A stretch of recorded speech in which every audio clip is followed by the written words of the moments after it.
Okay, so continuing the reviews of assignments. So this is going to be from Anastasia. So traits of ideal client: give freedom to do the work. Yes, we should be given some freedom. Um, Here is where some context is needed because there's a big difference between very restrictive and you're not given the freedom to do it and being coached to do the work. So a client who is good at project management, they will be able to give some guidelines or be able to coach you to uh, or have some structure in place, like these are the things that we want. But sometimes these are misinterpreted as micromanaging. So there's a there's a difference between both of these. Just putting it out there. Next, it's giving the brief clearly. This is where I'll be very skeptical because most of the people they don't know what they need, they don't know what they want. It's very hard for them to give brief clearly. Most people I work with they are unable. So what I do is I conduct discussions, strategy calls, strategy sessions. So the clients can actually know what they need clearly. Okay, pay per project, give bonus if the performance is good. Yes, retainer. Uh, Retainer only filters out the worst clients. Ideal client, maybe retainer, maybe not. Okay. Traits of client from hell, micromanaging, yes, but sometimes this can be misinterpreted. Sometimes they're just giving some structure, they're giving directions, they are coaching us, but we perceive them as micromanaging. So yeah. Yes, late payment. This is 100%. Okay, if somebody pays late, stop working with the person. I don't care how much you like the person or what. No, if they are late by 1 or 2 days, okay. But more than that is a red flag. Ask for ask things and corrections. I don't know what do you mean by ask things. Uh, this is where if you're writing the answers, you need to maybe structure it in a full sentence. Okay. I mean, we are copywriters, man. So ask things and corrections. Asking for corrections, asking for corrections is the fact that you use corrections. This isn't attribute from client from hell. If the client asks for non-stop revisions, that's one thing. Corrections implies that there's some error in the work we did. So if we made some mistakes, I think we should do the correction. But if they non-stop ask for revision, never satisfied, that's another thing. All right. Don't know what to do, but ask as if I don't know what does this mean. Okay. So what does $100 a month copywriter believe? As long as it's paid, it's fine. Yeah. This is something that I fully agree. We shouldn't have this mindset. As long as they pay me to do the work, it's fine.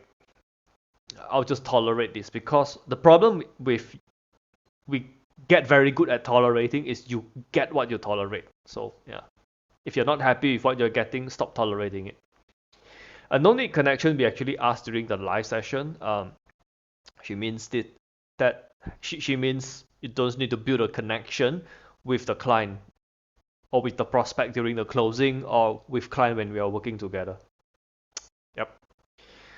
So what does a 100 a month copywriter do? Just doing the task.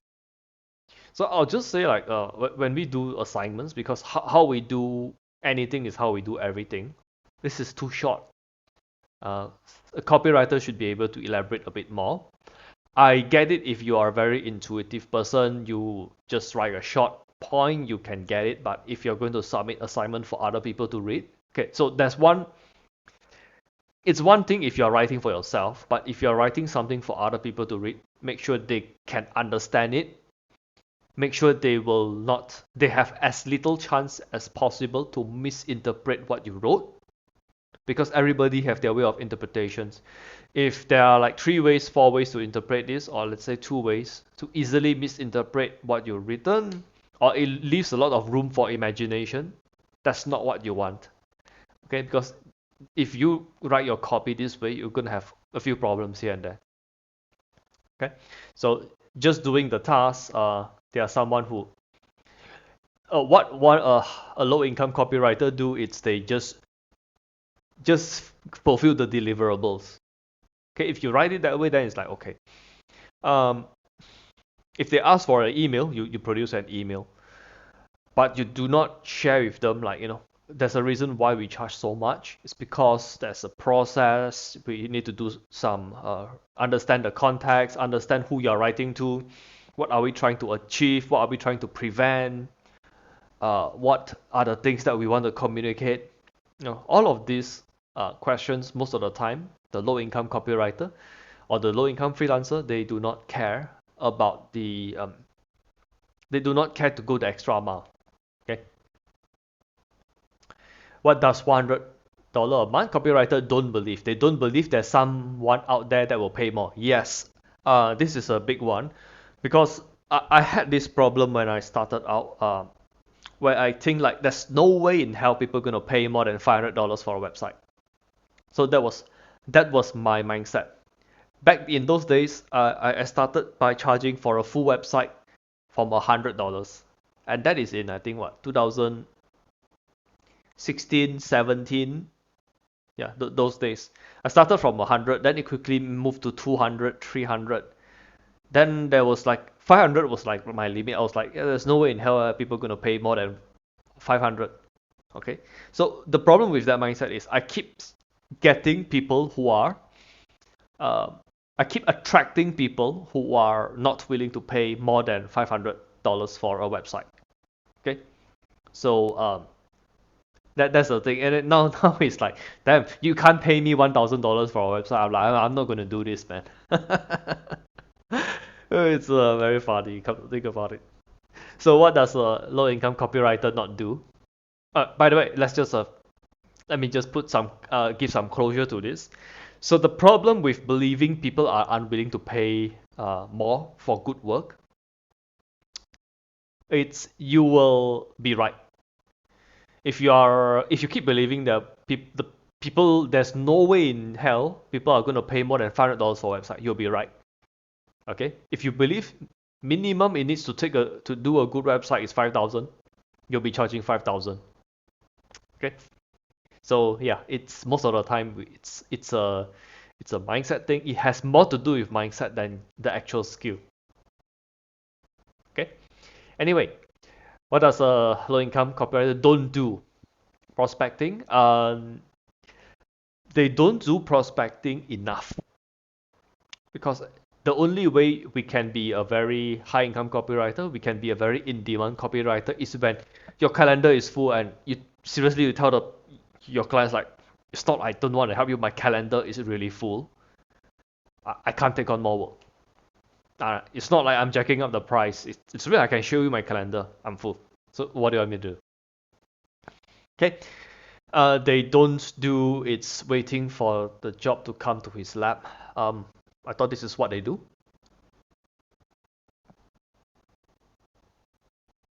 I thought this is what low income copywriters do. They do not prospect and they just wait for the work to arrive. Okay, they don't believe in working alone. I'm not so sure about this. Oh, sorry. This is where a little spacing helps a lot. Okay, a somebody who is a high performer, they don't believe, yeah, working alone. Yes, you need to work with others. You need to be collaborating with others. Okay, you need to have a good network. So the lone wolf is gonna be quite hard to achieve this. So what they don't do, small work, small clients. Yep, I agree on that. How am I going to operate today onwards? Dare to charge more? Prospecting, building a team. Building a team, don't worry about it. Unless you mean networking around, getting to know people who have different skill sets, then yeah, I'll call that building a network, building our network. It's not really like building a team. Building a team is more like doing agency model. All right.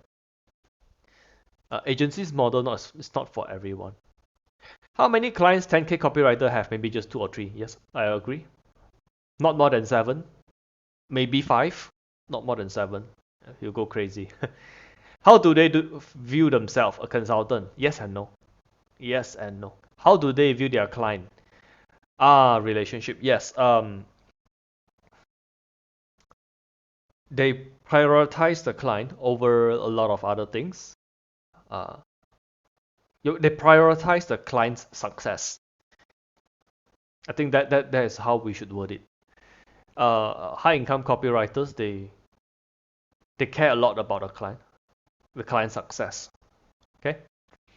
How do they view their work? Teamwork. I mean, it's not. I don't disagree, but maybe I don't view my work that way. I view my work as something that changes their business, something that changes their life, or at least have a significant impact on it. As in, if the marketing is done well, the sales doesn't have to work as hard. So that's what I mean by having an impact, and that's what I usually look to do. I look to have such an impact so it makes other people in the business not to need to work so hard, or they can work the same and get much better results. How do they view their friends? Friends that have the same goal. I agree. Okay. What habits they have? Prospecting, building a team. Okay. What mimetic environment? Videos they watch? Yeah. I would say don't watch a lot of those gossip kind of videos that is not related to growing or skill development. Don't watch those videos. What books they read? Self-development. Yep. Business. I'll add psychology into here. If you're in copywriting or marketing, who they follow on social media. Now, frankly, I don't follow a lot of people on social media unless you count YouTube. For YouTube, I generally watch a lot of videos from people who are teaching others to close, build agencies, or do marketing. Okay, so I'm trying to speed up is because I realize I'm taking a lot of time on one video. So hopefully this faster paced version, uh, it's also as valuable. Now, if you found value in this, just check the description or subscribe to the channel. It will help to notify YouTube that this video is actually helping others. And yeah, so more other copywriters or freelancers can discover this video. And I'll see you in the next video.